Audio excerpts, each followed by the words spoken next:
The catch comes up out of the brown water slow, the way something that heavy always does, and for a second the men on the bank go quiet. It is long as a man is tall, longer. The snout is a set of jaws lined with teeth, the body plated in scales that turn a knife. Somebody says the word out loud, the word everybody's already thinking. Monster. They are certain, standing there in the Texas mud, that they have pulled a killer out of the river. By the end of this, you'll know that this fish has never harmed a single person, and you'll know that we nearly wiped it off the face of the earth. The water it came out of looked ordinary. That's the part nobody thinks about. A flat brown stretch of river you've driven past 100 times, a boat ramp, a line of cypress. You can't see what's under you. You never could. And under the Alligator Gar of the lower Mississippi Basin, the Trinity and the Brazos in Texas, the bayous of Louisiana and the Gulf Coast rivers, something has been swimming that was old before the first human ever stood on a riverbank. You may already know the Alligator Gar is big. You've seen a photo, maybe seen one boated on a Saturday. But you don't know how big, you don't know how old, and you almost certainly don't know the truth about what it does and doesn't do to people. That's the part they get wrong. That's the part we're going to fix. Start with the name, because the name is where the fear begins. Alligator Gar.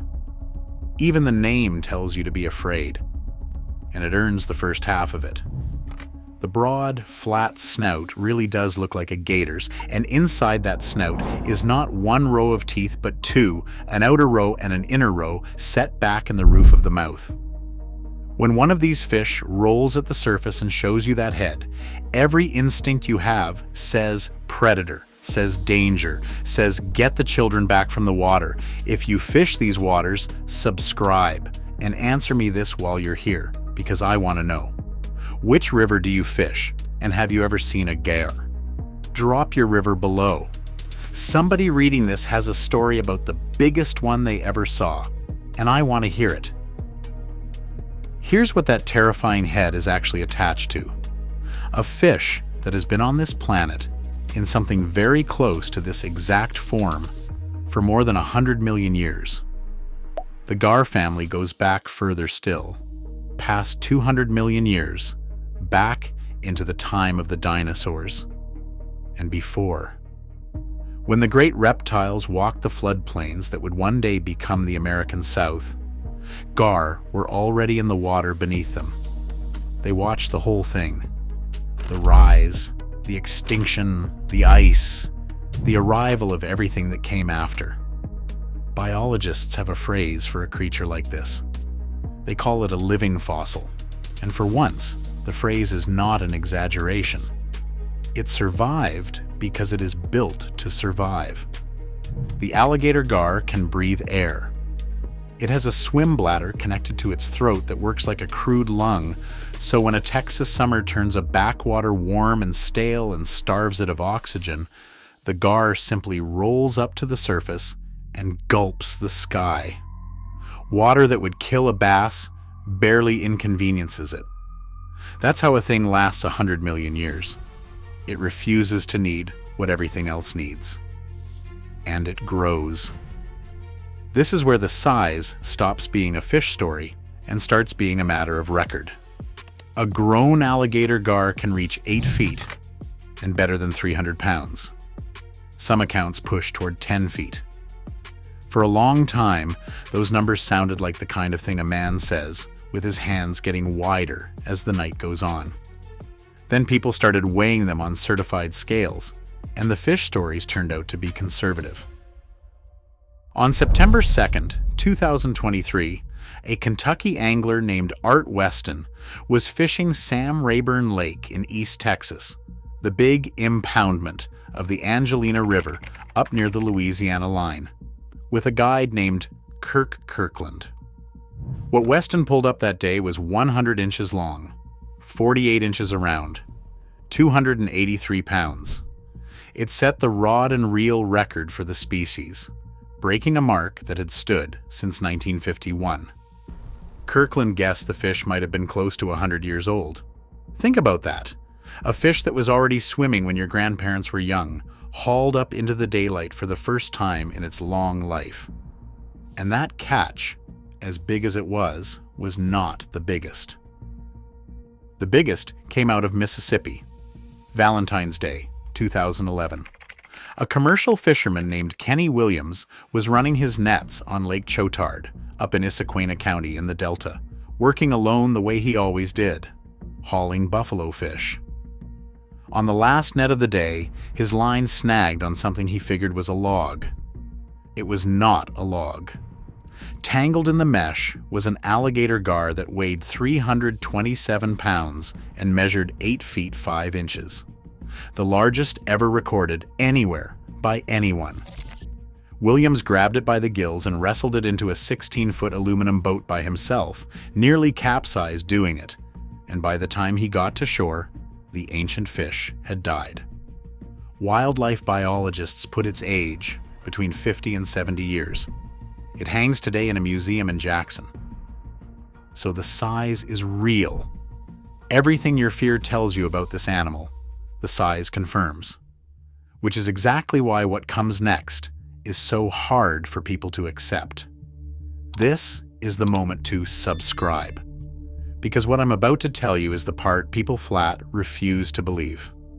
In the entire documented history of this fish, there has never been a single confirmed attack on a human being. Not one death. Not one verified case of an alligator gar hunting, striking, or attempting to harm a person in the water. This is not my opinion. This is the stated position of Texas Parks and Wildlife, the agency whose whole job is to know this animal. Their own words, on their own page. There are no confirmed attacks on people. National Geographic says the same. So does every serious biologist who has ever studied them. You're looking at that head, those 2 rows of teeth, and your gut is arguing with me right now. I understand. But look closer at what those teeth are for. They are needles, not blades. They're built to grip and hold a slick fish long enough to swallow it whole, not to shear off a chunk of anything. An alligator gar eats what it can swallow. Small fish, a crab, a duck now and then. It cannot take a bite out of you the way your imagination insists, because its mouth was never designed to take a bite out of anything. It swallows or it goes hungry. They are, for the most part, slow, lethargic. A big adult will hang near the bottom for half an hour without moving. And even when it feeds, it's cautious, hesitant, quick to drop a bait the second something feels wrong. The picture in your head of a torpedo of muscle and teeth cutting through the shallows toward a swimmer's leg is a picture that has no basis in anything that has ever actually happened. Now, does that mean the fish is harmless in every situation? No, and I won't tell you it is, because you'd know I was lying. There is exactly one way an alligator gar hurts people, and it's this. When you've got 300 pounds of it thrashing in the bottom of your boat, angry and armored, that's a dangerous animal to be standing over. Anglers get cut on the teeth, get bruised, get scraped bloody by scales sharp as flint. The eggs are toxic if a person is foolish enough to eat them. That's the danger. Handling, not hunting. The gar has never once come looking for you. The injuries happen when you go looking for it. So sit with the strange shape of this for a second. The most frightening freshwater fish in America, the river monster, the living dinosaur, the thing men swear will take a child off a dock. And its body count, after 100 million years sharing the water with everything that ever waded in, is 0. Which brings us to the part of the story that should bother you more than any monster ever could. We almost killed all of them. For most of the last century, this country looked at the alligator gar and saw a problem. Not a wonder. A nuisance. A trash fish. That was the actual term, trash fish, and it was a death sentence. Anglers believed the gar ate the bass and crappie they wanted, wrecked the nets they fished, contributed nothing. So people shot them on sight, States paid to have them cleared out.